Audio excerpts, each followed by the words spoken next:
Selain pemirsa, diduga kekurangan asupan gizi yang cukup sejak lahir, seorang anak di Polewali Mandar, Sulawesi Barat mengalami lumpuh.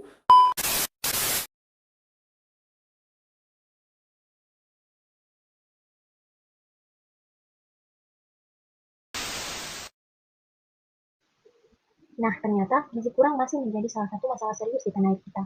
Bahkan lagi, gizi kurang ini dapat menyebabkan gangguan tumbuh kembang, berkurangnya tingkat kecerdasan dan prestasi anak, berat badan kurang, serta stunting pada anak. Hal ini akan berdampak buruk untuk generasi kita selanjutnya. Jika tidak ditangani dengan baik, maka Indonesia akan mengalami lost generation. Untuk itu, kami akan mengelompokkan kabupaten kota di Provinsi Sulawesi Tengah berdasarkan indikator gizi kurang. Diharapkan hasil pengelompokan ini akan menjadi salah satu referensi pemerintah dalam mengambil kebijakan. Mengapa sih harus Sulawesi Tengah? Menurut data yang kami peroleh, angka persentase gizi kurang di Sulawesi Tengah lebih tinggi dibanding di Indonesia. Pada balita usia 0-23 bulan mencapai 5,4% dibanding di Indonesia 4,1%, sedangkan pada balita usia 0-59 bulan mencapai 5,8%, sedangkan di Indonesia hanya mencapai 4,3%. Selain itu, menurut data Box, Sulawesi Tengah masuk ke dalam top 10 provinsi dengan kekurangan gizi terbanyak pada peringkat 7. Sehingga itulah mengapa kami mengambil studi kasus di Provinsi Sulawesi Tengah. Selanjutnya, metode WAT. Metode WAT adalah metode pengklasteran atau pengelompokan yang bersifat aglomeratif atau penggabungan untuk memperoleh kelompok yang memiliki varian interaksi kecil mungkin. Nah, aglomeratif merupakan prosedur pengelompokan hierarki di mana setiap objek berawal dari klaster yang terpisah. Selanjutnya, asumsi analisis klaster. Untuk melakukan analisis klaster diperlukan dua syarat yang harus dipenuhi, yaitu yang pertama sampel harus representatif dan yang kedua tidak adanya multikolinaritas. Sampel yang representatif adalah sampel yang dapat mewakili secara objektif suatu data populasi, sehingga jika kalian melakukan analisis dengan menggunakan data populasi, maka asumsi ini tidak langsung terpenuhi. Selanjutnya, tidak adanya multikolinaritas. Multikolinaritas adalah keadaan di mana adanya hubungan yang sempurna atau nyata antara variabel pada data. Nah, metode WAT. Pada metode WAT yang bisa digunakan untuk menentukan jarak antar kelompok itu bisa menggunakan rumus pada slide. Untuk pengembangan rumusnya juga bisa dilihat pada rumus 2.9. Selanjutnya, langkah penyelesaian dalam metode WAT itu karena metode WAT ini adalah metode aglomeratif, maka dimulai dengan memperhatikan klaster yang punya satu responden per klaster atau semua responden atau semua objek dianggap sebagai satu klaster. Nah, karena setiap klaster itu hanya terdiri dari satu objek, maka pada saat ini SN-nya bernilai. Nah, selanjutnya yaitu klaster pertama dibentuk dengan memilih dua dari klaster yang memiliki nilai SSR kecil. Selanjutnya, N kurang satu kumpulan klaster kemudian diperhatikan kembali untuk menentukan dua dari klaster ini yang bisa meminimalkan keterangan. Dengan demikian, klaster secara sistematik terkurangi. Nah, klaster ini akan berkurang sampai hingga tersisa satu klaster dan terisi semua objek. Nah, data yang kami gunakan pada penelitian ini adalah data sekunder yang diperoleh dari BPS Provinsi Sulawesi Tengah berupa publikasi Provinsi Sulawesi Tengah dalam angka tahun 2021. Nah, berikut adalah variabel yang kami gunakan. Variabel yang kami gunakan, datanya merupakan data tahun 2020. Berikut merupakan angka awalnya, yaitu memanggil label yang akan digunakan, yaitu label yang pertama data dimensionality, ada label in bar, by reverse, cluster. Selanjutnya melakukan input data yang kami lakukan dari slide. Nah, berikut adalah datanya. Data tipe kabupaten untuk 4 variabel. Variabel yang pertama ada indeks kesetaraan kemiskinan, X2 ada jumlah BDLR, X3 ada persentase rumah tangga yang memiliki akses terhadap layanan investasi, dan yang terakhir X4 ada distribusi persentase rumah tangga yang memiliki akses terhadap sumber daya wilayah. Kemudian datanya kami saling dan kembali ke RStudio. Nah, setelah itu kita running data untuk input data. Nah, datanya sudah terinput ke RStudio. Selanjutnya kita melakukan analisis deskriptif. Nah, dari hasil ini dapat dilihat dari masing-masing variabel analisis deskriptifnya ada data minimum, maksimum, kuartil 1, kuartil 2, median, dan min. Selanjutnya bisa kita melihat juga standarisasi dari tiap variabel dengan sintas berikut. Nah, selanjutnya kita melakukan standarisasi data karena variabel yang kami gunakan untuk variabel ini tidak semuanya memiliki satu yang sama, sehingga kita harus melakukan standarisasi data. Berikut hasil standarisasi data yang dilakukan untuk 13 objek 4 variabel. Nah, selanjutnya kita melakukan uji asumsi. Nah, uji asumsi klaster kan sebenarnya terdapat dua, yaitu ada uji kecukupan sampel dan uji asumsi multikolinaritas. Namun uji kecukupan sampel itu kami tidak gunakan lagi karena tidak kami menggunakan data formasi, kami tidak menggunakan data sampel, sehingga itu uji kecukupan sampelnya penting. Selanjutnya kita melakukan uji asumsi multikolinaritas menggunakan uji data. Berikut contoh penggunaan. Nah, kami gunakan dengan hipotesis yang pertama H0 itu tidak terdapat gejala multikolinialitas, dan yang satunya adalah terdapat gejala multikolinialitas. Dari hasil yang diperoleh, p-value sama dengan 0,3978.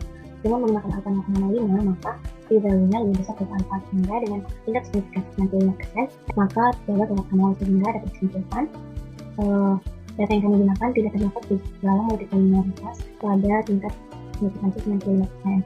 Sehingga data tersebut dapat dilanjutkan untuk dilakukan pengelompokan dan menggunakan metode. Selanjutnya mencari jarak kedekatan. Nah, jarak yang digunakan adalah jarak kemudian. Yaitu tindak yang digunakan. Selanjutnya ini adalah output yang diperoleh atau jarak dari 13 cm. Yang terbentuk matriks 13 kali 13 untuk melihat jarak antar objeknya. Selanjutnya melakukan analisis laser dengan metode kami menggunakan tingkat kiri.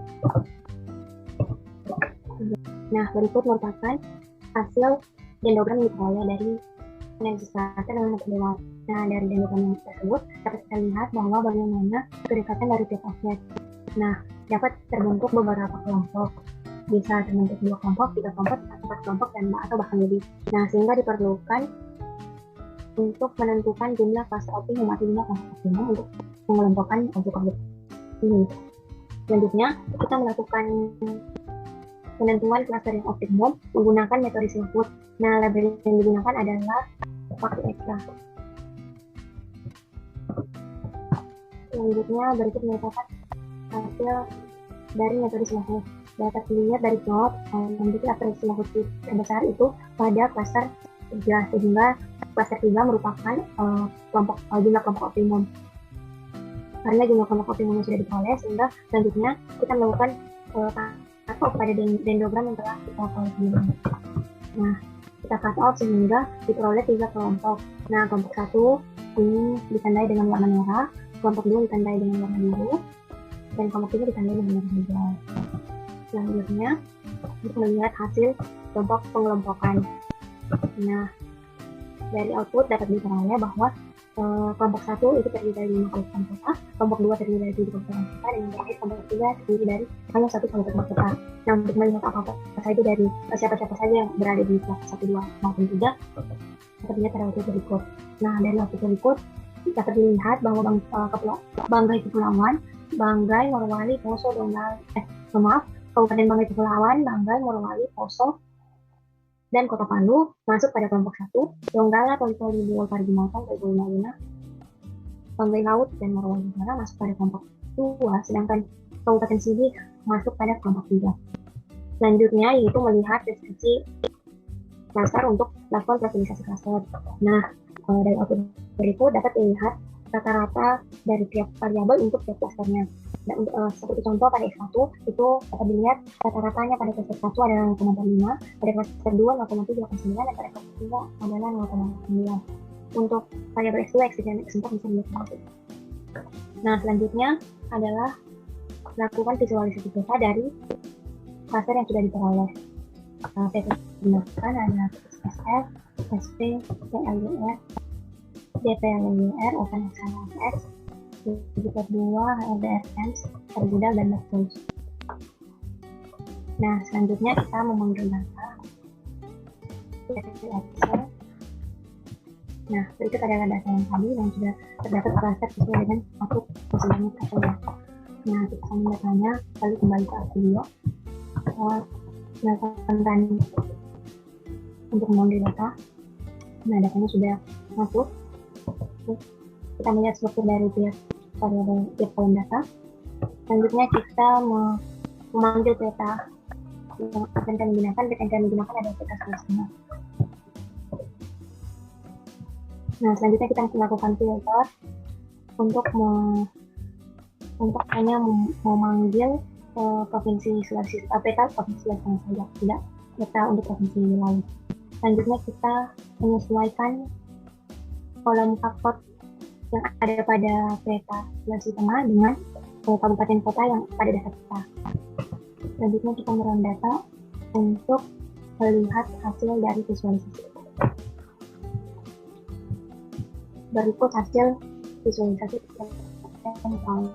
Nah, dapat dilihat klaster 1 ditandai dengan warna merah terdiri dari Banggai Kepulauan, Banggai, Morowali, Poso, dan Kota Palu. Dan klaster 2 ditandai dengan warna kuning, terdiri dari Banggai Laut, Morowali Utara, Toyota, Donggala, Parigi Motong, Toyota, dan Buol. Sedangkan klaster 3 terdiri dari hanya satu kabupaten, yaitu Kabupaten Sigi, yang ditandai dengan warna biru. Nah, sekian analisis data dan pembantuan video. Nah, kita melihat karakteristik tiap klaster berdasarkan rata-rata. Nah, dari output diperoleh rata-rata dari tiap variabel untuk tiap klasternya sebagai berikut. Bisa dilihat pada slide. Selanjutnya, menginterpretasi kelompok. Nah, klaster yang terbentuk itu ada 3 buah. Klaster pertama itu terdiri dari 5 kabupaten kota yang memiliki rata-rata indeks keparaan kemiskinan dan jumlah bayi dengan berat badan rendah itu paling rendah, namun persentase rumah tangga yang memiliki akses terhadap layanan sanitasi layak dan akses terhadap sumber air minum itu paling tinggi. Nah, yang kedua, klaster 2 itu terdiri dari 7 kabupaten kota yang memiliki rata-rata indeks keparaan kemiskinan paling tinggi, jumlah BBLR dan persentase rumah tangga yang memiliki akses terhadap layanan sanitasi layak itu tergolong rendah, dan distribusi persentase rumah tangga yang memiliki akses terhadap sumber air minumnya tergolong sedang. Sedangkan klaster 3 terdiri dari 1 kabupaten kota yang memiliki rata-rata indeks keparaan kemiskinan, persentase rumah tangga yang memiliki akses terhadap layanan sanitasi layak, dan akses terhadap sumber air minum tergolong rendah, namun jumlah BBLR-nya paling tinggi. Nah, cukup sekian yang dapat kami sampaikan. Lebih dari kurangnya mohon maaf. Lebih dari kurangnya, wassalamualaikum warahmatullahi wabarakatuh. Bye-bye.